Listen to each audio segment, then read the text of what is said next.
Okay, pro wrestling fans, it's your buddy Mike Messier. I haven't done something like this in a while, but I'm going to do a revisionist history or a dream booking type of rant. And basically, the topic is, could Ricky the Dragon Steamboat, could he have been a heel?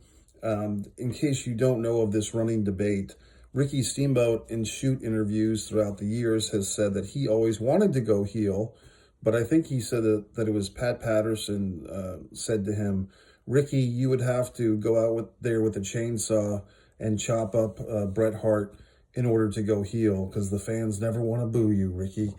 And I take exception to that because the fans did in fact boo Ricky Steamboat. In 1989, when he was feuding with Ric Flair, I would say 40 to 60% of the fans were going for Ric Flair. And then against Lex Luger for a few months in 1989, basically like May until, actually their feud started in June of 89 at the Clash of Champions. Lex Luger interfered or came in at the end of a Terry Funk Ricky Steamboat main event. Luger did a little mic work. Luger was a babyface at the time. And he basically had turned on Ricky Steamboat and hit him with a chair. And they had a bunch of house show matches. And then they had a pay-per-view match at the Great American Bash 89.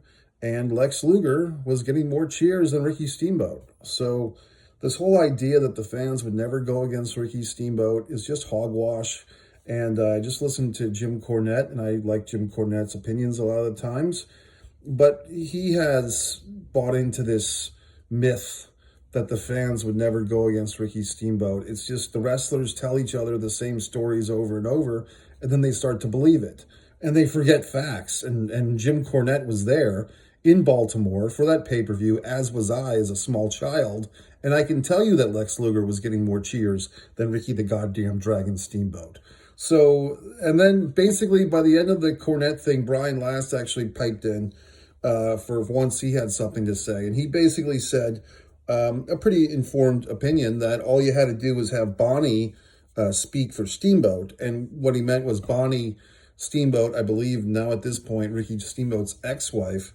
At the time, she was his wife. And they were actually bringing her out to the ring like she was Miss Elizabeth. And Bonnie was an attractive woman. I mean, a blonde bombshell type, but, she didn't really appeal to male wrestling fans or to any wrestling fans at the time. She just, maybe she didn't have mic time, but she really didn't have any type of inherent charisma that the fans enjoyed. And so I think a lot of fans, when Bonnie started coming out to the ring, the fans were much more into Flair, because the NWA fans, the National Wrestling Alliance fans, preferred Ric Flair. He was their champion of choice. And Steamboat, in a lot of ways, was seen as a leftover from WWF at the time because Steamboat was a former Intercontinental Champion. He had been the WWF for the first WrestleMania. Yes, the informed, intelligent fans knew that Ricky Steamboat had been in the Carolinas before that and had many, many World Tag Team title runs with Jay Youngblood and Paul Jones going back to the 70s, and he was a U.S. champion. And even as late as 1984, the Night of Champions in New Jersey, which was a NWA super show with different territories, Ricky Steamboat wrestled Ric Flair, a few days after Flair regained the title from Kerry Von Erich. So a lot of history with Ricky Steamboat in the Carolinas and in the National Wrestling Alliance and in what was just becoming World Championship Wrestling. At the time in 1989, WCW was still using the title NWA, or using that brand name. And it was until, I think, 1991 that they phased out totally the NWA name. So there's a lot of stuff here to chew on, but people like Jim Cornette, who once again I respect him a lot, and he was a great wrestling character and a great wrestling historian, and I thought he did good work in the Queen of the Ring movie. But Cornette's wrong. I mean, it's just silly to think that of all the wrestlers that have turned heel, and now, with the John Cena heel turn, that's of interest to people. But if you look at someone like Owen Hart, going back to 93 at Survivor Series is when the seeds got planted, basically. But 94 Royal Rumble is when he turned on his brother. Bret Hart, people wouldn't have guessed that Owen Hart would have been so successful as a heel. How would I have booked to answer Cornette's question, to intercept that question? I think that the Flair Steamboat feud would have been a really good time to turn Steamboat heel, to experiment, because the fans were already kind of, like I said, booing him, and not in a venomous way, but they just preferred Luger and Flair over Steamboat because of, brand loyalty in some regard. And it was just the times, like Steamboat was kind of seen as a square, with the wife and the kid, and dragging his kid and his wife to the ringside. I think if Steamboat had leaned into the family man values and just got very patronizing, even in a soft-spoken way, and I think Steamboat could have pulled it off. I mean, I think if you're going to sit here and say how great Steamboat is and how wonderful Steamboat is, and he is, then you're kind of selling him short, wrestling pundits. If you're saying that he couldn't have worked heel, you're kind of disregarding him, disregarding his talents, because it's really not that hard, to be honest with you, to get people to be pissed off at you. You insult them, you're critical, you point out the hypocrisies of society. Pretty much anybody can do it, because society is so hypocritical and people are so weak that it's easy to point things like that out. So I think Steamboat was well attuned to that.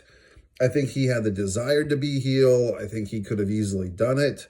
I think leaning into the family man thing with Bonnie and the child would have been great. And even if, years later, I'm not sure when they split up, when Steamboat and his Bonnie split up, but I think even if they got divorced, you could have used that as storyline fodder. Like, Steamboat could have blamed the fans. He could have blamed the business for ruining his perfect marriage. I mean, that would have been funny.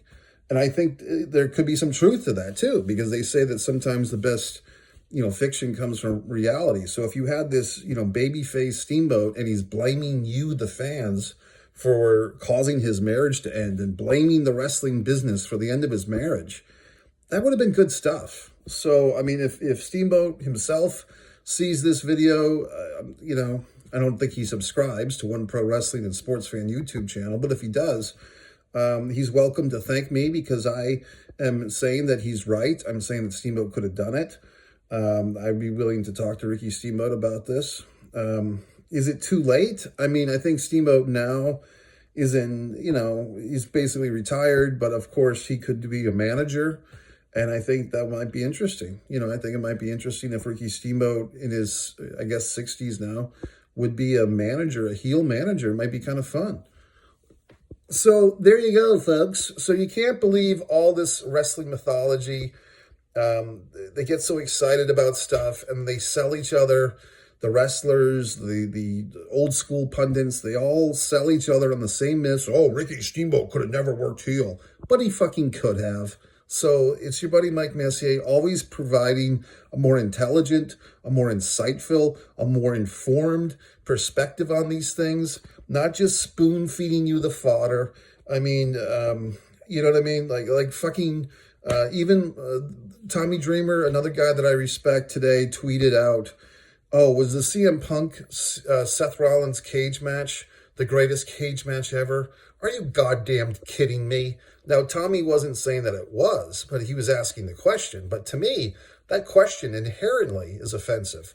I mean, you're talking about Tully Blanchard and Magnum TA. You're talking about, Bob Backlund had some wonderful cage matches with Pat Patterson, even going back to Pat Patterson. You're talking about a history, a legacy. Kamala and Andre the Giant had a cage match. I mean, so many wonderful steel cage matches.